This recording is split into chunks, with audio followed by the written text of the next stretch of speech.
The year is 1902. The Second Boer War comes to an end. You must do a podcast year by year, event by event. I'm afraid it is the only way to save humanity. Hello, Johnny. Hello, Phil. How's it going? Yeah, not bad. Went to buy a washing machine today, which was painful. Oh, do you need to bring it down here because? Yeah, it'll have to go in the garage, but I'll try not to wash much when you're around. Well, I certainly don't. So. Time trippers, are you receiving? It seems like only last week we were abducted by that time angel sent back to the beginning of the 20th century. Oh yeah. It's very nice of you to let me, you and your whole family, to let me sleep down here. It's good to guard the time machine. Well, we don't want it falling into the wrong hands. And it's got a robot in the boot. Hello, 2.0. Where the hell are we going? Where was the Boer War? So I don't even know what item to bring home with me. Where will this war be fought? Yeah, it's fought in South Africa, actually. So the Boers were of Dutch descent. Still got, quite a distinct identity from the British, the other white settlers who were prominent in the region. I feel a bit sorry for the Boers. They just wanted to be left alone. But, the war found them, really, because they were sitting on gold. I love gold and diamonds when they were discovered in the Transvaal. And actually there was one chap, Paul Kruger. He was like a prominent Boer commander, and he said, "This gold will cause our country to be soaked in blood." Oh dear. And he was quite right, it did. Yeah. Alright, 2.0, we're coming. Pile in. Alright, let's go. Time trippers. Go.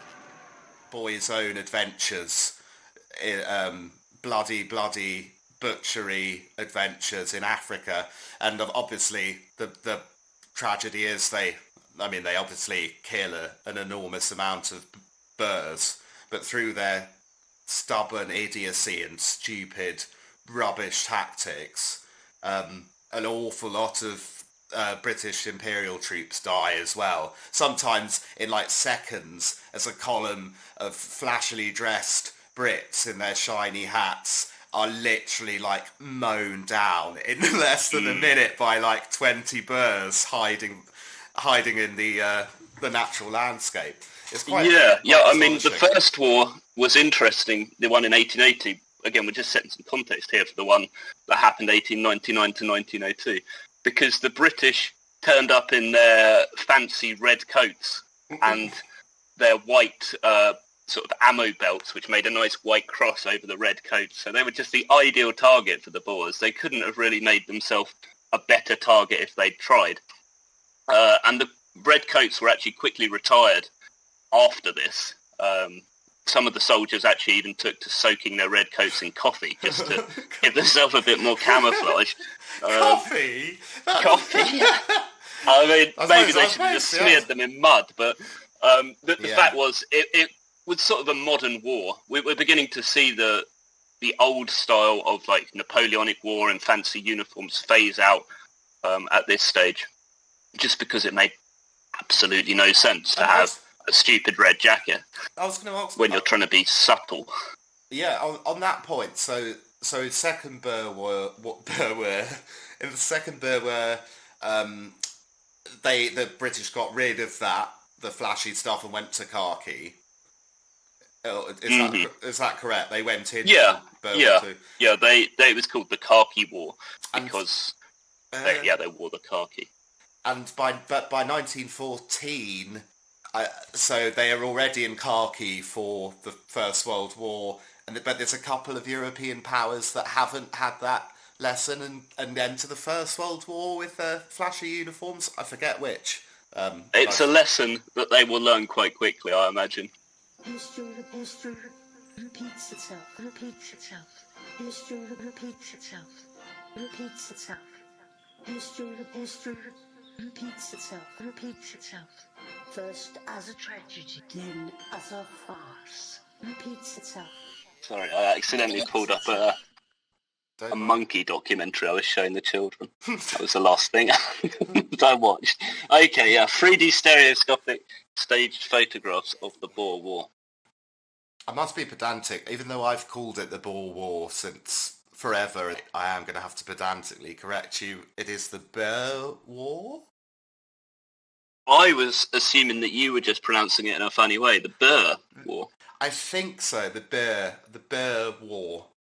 Are you not just saying Boer with a sort of South African accent? No. Looking at scene of Methuen infantry firing on retreating Boers from the Boer stronghold. It's terrifying. I think you can see the beginnings of trench warfare in the first one. Probably not the beginnings, but the beginnings of modern trench warfare. I mean, the different tactics are quite interesting because the British still held to this idea that if you're fighting, you should sort of fight face to face and gallantly almost. Yeah. Whereas the Boers were much more sneaky, and they were pioneering this guerrilla warfare that would become so common throughout the 20th century when you have forces that are unequally matched. The Boers quickly realised that they couldn't defeat the British in traditional battles where the two sides line up against each other and just shoot on a field, which is what the British were used to doing, and that's how they won a lot of their a lot of their battles. Matches. But exactly, though. Exactly. That underlines what you were saying, calling them matches. Yeah, the Boers were very much opportunists as well. They wouldn't turn up to these pitched battles, and that seemed to irk the British after a while. But saying that, they did actually have quite a few successes in the opening stage of the war. I was going to then you did have these set piece battles because they besieged the key towns simply because they had more numbers at that stage, and they were able to push the British back. And there was Ladysmith in Natal and Kimberley and Mafeking in the Cape Colony, and the British forces were trapped in there, and it took a very long time, like months and months, for them to be relieved. So the British were a little bit caught by surprise at the beginning of the war, and they expected it to be very quick, over and done with, like British superiority would easily show against this sort of ragtag band of farmers. But yeah, when they were confronted with the actual reality of the fighting, they realised that actually these farmers were pretty good at fighting. They'd sort of been used to shooting from a young age, and they could ride around on their horses with great skill, and they knew the land. Yeah, the Boers having also like just hearts and minds, their land that they've tended is being invaded in that the whole fair play thing that you were talking about reminds me somehow in a very different way culturally, but the current Russian invasion of Ukraine, like the arrogance of like, we're going to incompetently try and invade you and you just have to fucking lie down and take it and play exactly by our rules and not fight back. And then the other side are like, no, we're not going to do that. And then very much. I get the impression that the Boers were considered a little bit unsporting, perhaps. Yeah. In the way that they didn't just concede to what was expected. They threw a curveball and decided, well, of course we know the land better. We're naturally going to take advantage of this and sort of creep up on you in the dark and shoot you in the back and set these sneaky ambushes. The photography is really going for it, and there are actually horrible photographs of the atrocities and stuff that reminds one more of the kind of things you saw after the Second World War, and it's all... Definitely. Yeah. I think photography is really beginning to take off around the end of the 19th century, beginning of the 20th century, and bringing home things like wars a lot more to the public. So the sort of romantic idea that people had back at home of war being noble and glorious, you're slowly seeing that get shattered as the reality comes to the fore with things like photography and with quicker dispatches and newspapers picking up more on some of the negative aspects. Certainly there was strong opposition, I think the Liberal leader of the time described it in the sort of publicly as brutality. So as you say, there does seem to be a quite a healthy anti-war movement, because it's just, I think, even unless you're one of those sort of ardent imperialists, of which there were many, like you can sort of see the unjustness fairly easily of like hundreds of British sort of troops being thrown at like 10 Boers and women and children and all of that. It's quite unpleasant. Yeah, I think the soldiers also, they realised that as well. I've got a quote from one John Henry Abbott, who was an Australian soldier with the Horse Regiment. Would you like to hear that? Yeah. Should I try an Australian accent for this? Yes, please. Go on. Crikey. Okay, here goes. We have dug latrines and buried mules and made graves. We're crawling with vermin. We're tired and stiff and hungry. Why did we ever come? This isn't charging into battle. This isn't racing through the foe. This isn't getting the Victoria Cross. Where is all the pomp and circumstance of war? Where are the bands and the martial music to play us into action? Where are the clouds of drifting smoke we've read about? Where's that thin red line and all those gorgeous uniforms that used to make war picturesque and romantic and spectacular? Where's anything but dirt and discomfort and starvation? Who wants to participate in a shabby war like this? Crikey. Much that once was is lost. We are time-tripping, for I can see what is to come. We are time-tripping. Much that once was is lost. Go back, learn the lessons. It is the only way to avoid catastrophe. Churchill had been running around sort of chasing wars for a while. Quite a young man at this point, only 25 years old. His comment on war in general was that war was a glittering gateway to distinction. And he set off and arrived in Cape Town in 1899, shortly after the war started. But he didn't exactly cover himself in glory. Even as a correspondent, he was just meant to go and observe some of the fighting, some of the battles, but he really wanted to be at the forefront and couldn't help himself. He had almost this boyish enthusiasm for playing soldier, and he used to ride around on a white pony and just be very ostentatious. And yeah, it wasn't long before he got captured. I think about 2 weeks before he got captured. Sorry to butt in, but I imagine the pony being of similar builds, actually like quite short and squat and fat. Well, actually, he wasn't too squat in his early days. He was cut quite a lithe figure. He was on an armoured train. He'd managed to get onto one of these ridiculous trains that were driving through the countryside. And armoured train sounds like quite a good place to be, because not much can destroy it. But almost like in Red Dead Redemption fashion, the Boers were waiting for it and prepared an ambush, and they managed to derail the train and take Churchill and quite a few others prisoner. But Churchill, he was more resourceful than you might expect. He actually made quite a dramatic escape by climbing over a wall, hopping onto another train, and then hiding in a coal mine, and eventually escaping into Portuguese East Africa, where he made his way to Durban. And despite the fact that the Boers were offering a pretty good sized reward of £25 for his recapture, either dead or alive, He wasn't captured again. He continued to sort of maraud around in his roving reporter capacity. He was under fire. He was taking part in battles like the famous one of Spionkop in January 1900.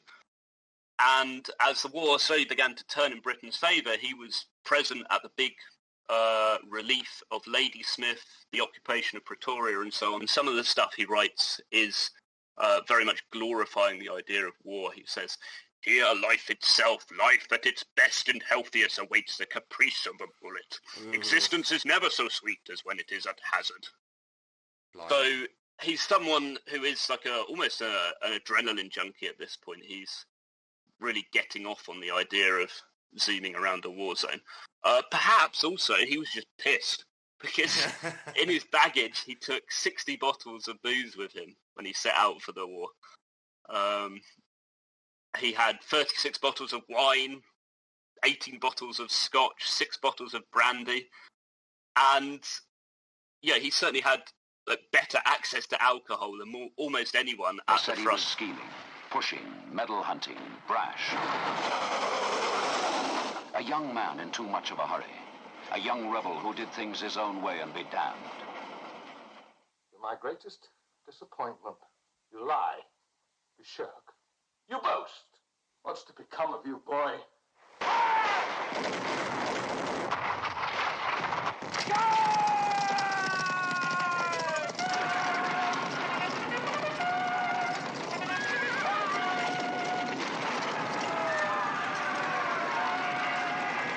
Carl Foreman and Richard Attenborough have joined forces to bring to the screen the story of young Winston, who came of age in the most adventurous days of the British Empire, when a young man could make his career on the battlefield if he lived long enough. When you grow up, would you like to go into the army? Andries Morenberg, and he was sent to St. Helena, which is an island right in the middle of Atlantic. It's about as far-flung and desolate as you can imagine.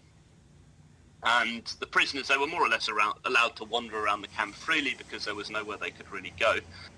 But this Andries, he fashioned a crate and he'd marked it with Boer curios, and he hid in it some clothing, some matches, food and water for 20 days, and he posted himself on a passing ship.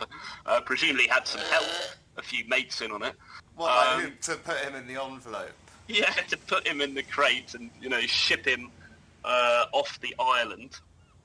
And although the crate was marked with care and this side up, it was not handled too carefully and tossed about and overturned on board. As a result, Andries, he suffered concussion and lost most of his water. So he was in a bit of a pickle by this point. Luckily for him, his absence was noticed, and the authorities contacted the ship that he was on. They somehow made contact with it, and he was intercepted at the next island and recaptured. And he'd only actually spent 5 days at sea, which was just as well for him, because if he had planned his whole journey, he would probably just ended up dead in the crate upon its arrival. But yeah, he was quite enterprising in this respect, in a sort of cartoon caper way of trying to escape.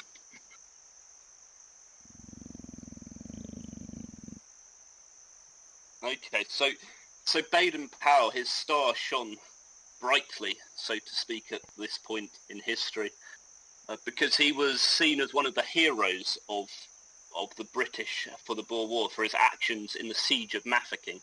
So he was in charge of the garrison there on this besieged city, and the siege lasted 217 days.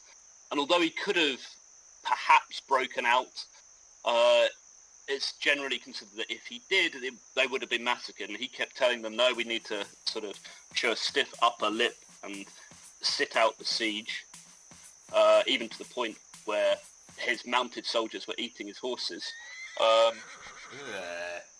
Yeah, not so nice. But he came up with lots of elaborate deceptions to fool the Boers. The Boers had surrounded them with 8,000 men, and the garrison inside was considerably smaller. He was always marching his soldiers around,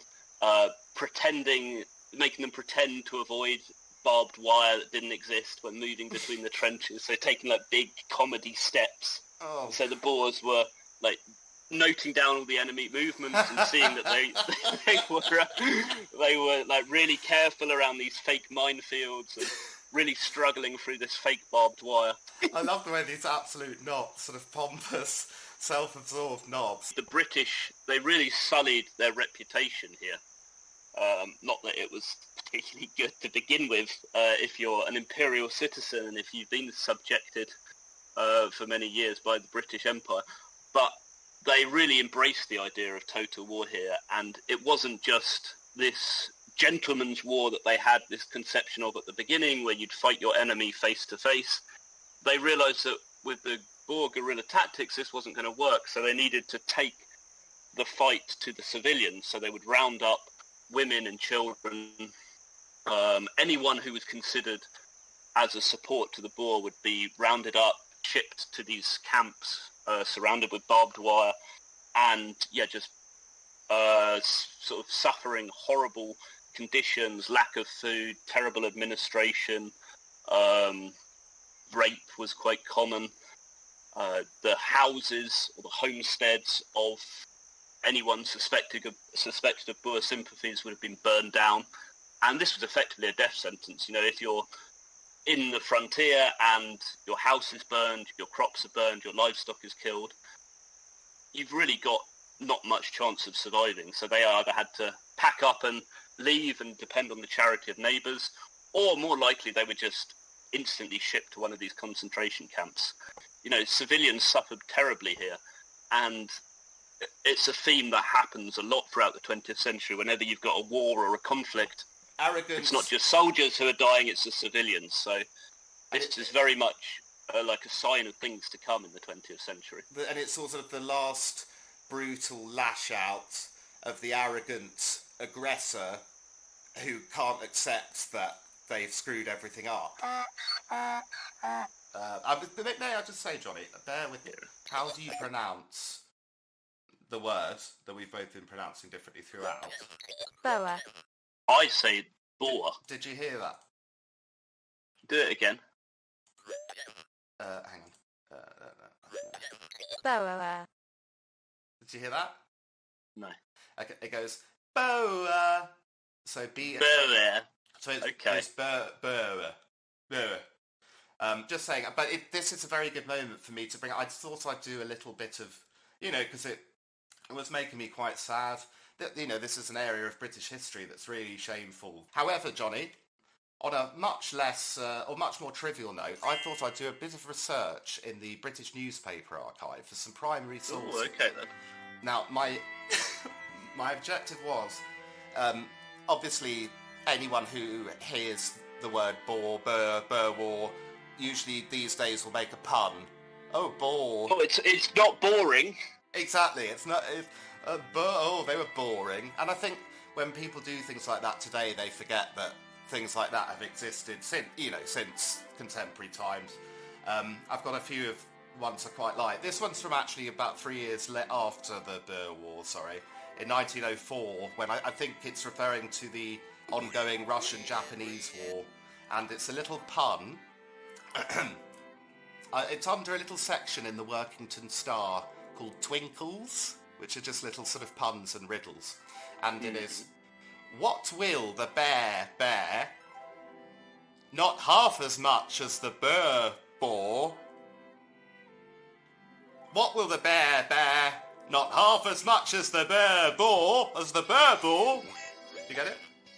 I get it, yes. I don't think it's the finest riddle/pun. It's very Humour was different back then. Let's say it was different. Well, I think it's very much a visual pun as well. I think I'm getting more out of it seeing the relevant capitalised words. Well, we'll have to post it and let the listeners decide.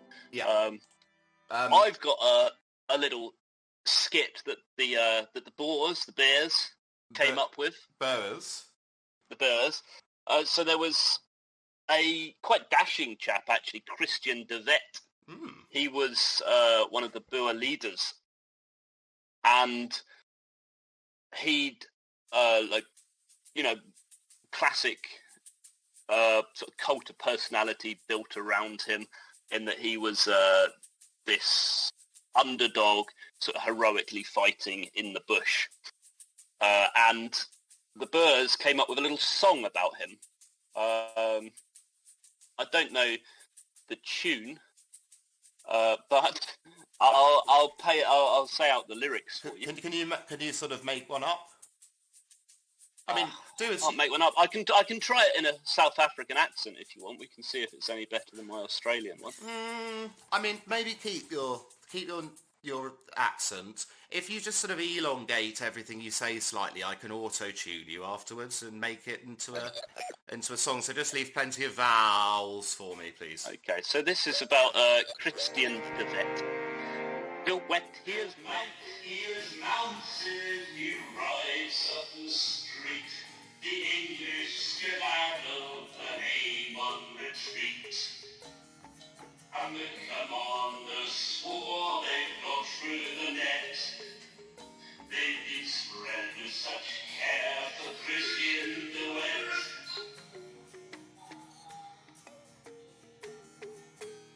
Their hills, young Windberg and Boers on each hill, sufficient of fort and general skill. Their sure how to stood round-hearted burghers, 10,000 men set on following the houses of Christian de Wet. And away to the hills, to the vale, to the rocks. Yeah, we only saw the crouch with the fox, and tremble for jingles amidst all your glee. Ye have not seen the last of my houses and me. Oh, very nice, Johnny. And actually, that tune you came up with sounds probably quite authentic. So well done. I have no idea if it would be accurate. No, but it sounds about the right style. That's good intuition. I've got some coming off the back of that. Mm-hmm. It's another Boer pun from the Oxford Journal, 1901. Hit me with it then. This is Balfour speaking, who obviously will become infamous for the Balfour Declaration later in the 20th century. And he has a declaration in 1901, not like the actual Balfour Declaration that comes later. But he said at Blenheim, he's having a go at sort of anti-imperialists. He very much felt that people had to just get on with the war, support it, and not be knobs, in his view. So he says, "We will neither sacrifice our empire to the Boers, nor our constitution to the Boers." Hooray! And of course he's talking about his opposition in Parliament. I see, yes. He becomes Prime Minister next year. Quite good. I like that one. And just to wrap that up, between the two there is little more difference than this, that the Boers are faithful to their country and the Boers are faithless. Both are equally the enemies of the British Empire, and none is a worse enemy than that arch wobbler, Sir Henry Campbell Bannerman. Now, he was the Liberal leader, former Liberal Prime Minister, who seems to be like the biggest opposer of the British tactics there, calling out the brutality. But arch wobbler! Anyway, I think it's nice that we do at least get these dissenting voices. There was a British suffragette called Emily Hobhouse, and she was sort of leading the charge for reforming the conditions of the concentration camps and sort of bringing them into the public consciousness. And her report by the Government Ladies Commission actually did prompt the British government to improve conditions. So, yeah, for every jingoist and everyone, supporting heavily this British war of aggression and domination, there were a few voices, at least, sort of trying to counter it, which can't have been easy at the time. No, and arguably isn't these days. Hurry, timekeepers. Finish your mission and return for your debrief.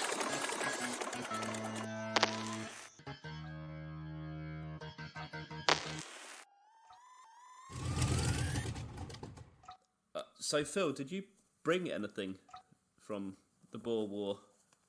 any item of significance or something that took your eye? Well, I did, as a matter of fact, Johnny, because while you were otherwise engaged, I crept into Baden-Powell's quarters and I stole his woggle from underneath his pillow.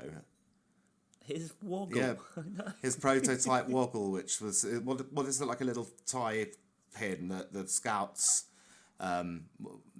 wear. Yeah, like holds the neckerchief together. Looking closer at it, I don't know actually if it is a woggle, and I fear it might be the bone of an enemy slain in cold blood and unarmed. What about yourself? A little bit of beard oil. Some South African beard oil. That's a lovely Christmas present, isn't it? For the hirsute gentleman. Well, it would be an antique, but it would be an excellent nick. Imperial euphoria, death of Queen Victoria.